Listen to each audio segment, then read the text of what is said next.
দোস্ত, এই ঘটেছিল আমার সাথে। এক পা আকাশে এক পা জমিনে, এরকম একজন এসে আমাকে এই পড়িয়েছে। হযরতে খাদিজা তাকে ৬টা কথা ওই দিন বলেছিলেন।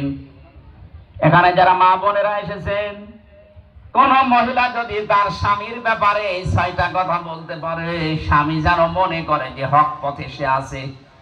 আর স্ত্রী, আমার মনে হয় এই ৬টা কথা বলার মতো বউ এদেশে কম। আপনি মেলান তো, আমি হাদিসটা শোনাই। হযরতে খাদিজাতুল কুবরা বলেছিলেন, হে আমার স্বামী, আপনি যে আমাকে বারবার বলেন সাম্মিলুনি ইয়া খাদিজা, আমাকে ঢেকে দাও, আমি ভয় পেয়েছি, আমার জ্বর এসে যাচ্ছে। আপনি আমার কাছে ৬টা কথা শুনেন। ১ নম্বরে তিনি বলেছিলেন, কাল্লা আল্লাহি মা ইয়াখজিকাল্লাহু আবাদান, কখনো না, মহান আল্লাহ আপনাকে কোনদিন অপমান অপদস্থ ভয় দেখাতে পারেন না। জোরে বলেন সুবহানাল্লাহ। সম্মানিত মা বোনেরা, আপনার স্বামী কর্মজীবন থেকে দিনের দায়িত্ব পালন করে, একামতে দিন হোক আর খেদমতে দিন হোক, এগুলো পালন করে যখন বাড়িতে আসবে, ঘরটা হচ্ছে একটা নিরাপত্তার স্থান। বাড়িতে আসলেই মানুষের যেন ক্লান্তি কেটে যায়, এরকম একটা ঘর দরকার। হযরতে খাদিজাতুল কুবরার জন্য আল্লাহ একটা জান্নাতে ঘর বানাবেন। সে ঘরের ভেতরে কোনো আওয়াজ থাকবে না, বাইরের কোনো আওয়াজ যাবে না, সেখানে কোনো নয়েজ নেই। কেন? হযরতে খাদিজাতুল কুবরা বিশ্ব নবী মুহাম্মদুর রাসূলুল্লাহ বাইরে থেকে রাষ্ট্রের দায়িত্ব পালন করে মানুষের বিভিন্ন উল্টাপাল্টা কথা দিনের দাওয়াত দিয়ে শুনতে শুনতে যখন ক্লান্ত হয়ে যেতেন, বাড়িতে আসার পর একটা কোলাহল মুক্ত, একটা নির্ভেজাল, একটা শান্ত প্রশান্ত, একটা নিরাপত্তা, স্বস্তি, এরকম একটা ঘর তিনি পেতেন। আসলে যেন ক্লান্তি সব মিটে যাচ্ছে। এরকম স্ত্রী এখন ঘরে ঘরে কর্মজীবন শেষ করে দিনের কাজ করে, যে যেখানে আসি এটা শেষ করে বাড়িতে আসবে না, 14টা কথা আপনাকে আগেই শোনাবে। শান্ত হয়ে বলা যায় না। খাদিজাকে আল্লাহ একটা নয়েজ মুক্ত, গোলমাল মুক্ত, শোরগোল মুক্ত ঘর বানাবেন জান্নাতে। এই কারণে তিনি তার স্বামীকে বাড়িতে আসলে শান্তিতে থাকতে দিতেন। আপনি বাইরের কাজকর্ম করে বাড়িতে গেলে একটু শান্তি, স্বস্তি, নিরাপত্তা পান, আওয়াজ মাওয়াজ সব বন্ধ হয়ে আপনি একটা নিরাপদ স্থান পান। এরকম স্বামী আছেন কারা? হাত তোলেন তো। একজনও নেই। 2 নম্বরে হযরতে খাদিজা বললেন, ইন্নাকা লা তাসিলুর রিহমা। এদিকে তাকান। হযরতে খাদিজা বলেছিলেন, হে স্বামী, আপনাকে আল্লাহ ভয় দেখাতে পারে না, অপমান করতে পারে না, অপদস্থ করতে পারে না, কারণ আপনি রেহেমের সম্পর্কগুলো ঠিক রাখেন। তার মানে আত্মীয়তার সম্পর্ক। আজ বাংলাদেশে হাজারো মেয়েদের কারণে, বউর কারণে অধিকাংশ স্বামীগুলো তার রক্তের সম্পর্কগুলো ঠিক রাখতে পারছে না।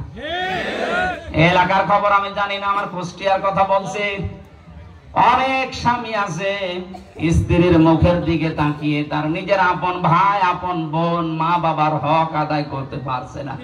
কিছু করতে গেলে তাদের মন আর পাওয়া যায় না। কথা বলেন না কেন?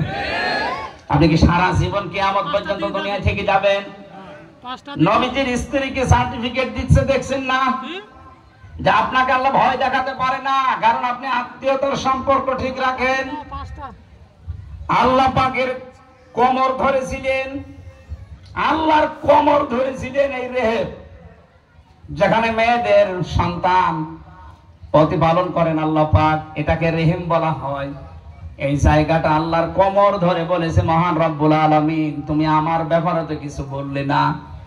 আল্লাহ পাক বলেন, রেহেম, দুনিয়াতে যারা তোমার সম্পর্ক ঠিক রাখবে, আমি আল্লাহ তাদের সাথে আমার সম্পর্ক ঠিক রাখবো, আর যারা তোমার সাথে সম্পর্কগুলো ছিন্ন করবে, আমি আল্লাহ তাদের সাথে সম্পর্ক ছিন্ন করলাম।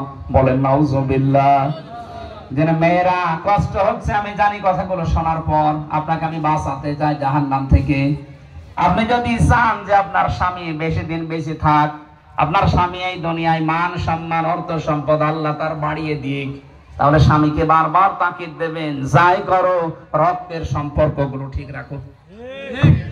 এরকম বউ আছে কার? হাত তোলেন তো। কি ওয়াজ করছেন? এক যুগ উপরে আসে। আল্লাহর ওলি একটা পাওয়া গেছে। এবার যে পয়েন্টটা বলছি মেয়েরা, আমি আশা করছি 2 নাম্বার এটা আপনি ঠিক রাখার জন্য সর্বাত্মক সাহায্য করবেন স্বামীকে। আমার ম্যাডাম এখন যেহেতু আইসিইউতে আছে, ও তো শুনতে পারছে না, কালকে শুনবে হয়তো। তাকেও বলছি সে যেন আমাকেও সাহায্য করে, আমার রক্তের সম্পর্ক যেখানে যেখানে আছে আমি যেন পঙ্খানো হক আদায় করতে পারি, আমি তার সাহায্য চাই। বলেন আমিন। 3 নম্বরে খাদিজা বলেছিলেন তাহমিলুল কাল্লা, হে নবী, হে আমার স্বামী, কখনো আল্লাহ আপনাকে ভয় দেখাবেন না, ভয় দেখাতে পারেন না, কারণ আপনি মানুষের বোঝা হালকা করে দেন। মানুষের বোঝা আপনি বহন করেন, মানুষের দুঃখের বোঝা, কষ্টের বোঝা, তাদের সাংসারিক বোঝা, তাদের অর্থনৈতিক বোঝা, যত রকমের বোঝা আছে বোঝাগুলো আপনি আরো হালকা করেন, নিজে বহন করেন। অথচ বাংলাদেশে তাকান, মানুষ কেন আর বোঝা বহন করে সেই ব্যবস্থায় 15.5 বছরে করেছে। এই যে 2880 জন এখন হাসপাতালে, কারো চোখ নেই, কারো হাত নেই, কারো পা নেই, কারো অন্ডকোষ নেই, আরো 1000 কত 1800 কত মানুষ মারা গেল। একটা মানুষ যদি পরিবার থেকে হারিয়ে যায়, তার ওই পরিবারগুলো দেখার জন্য আপনি আর কাকে দিয়ে গেলেন? এই যে বোঝা তার উপরে চাপিয়ে দিয়ে গেলেন।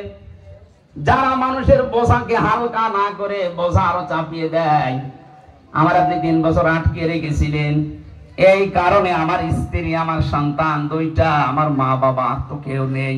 একটা ব্যবসা ছিল সেইটা আপনি ধ্বংস করে দিয়েছেন। আমার বোঝাটা আরো হালকা করার দরকার না, আপনি ভারী করে দিলেন, আরো তাদের সংসার সময় চলতো না। কি কঠিন অবস্থায় রেখেছিলেন বলেন। যারা নবীর আদর্শ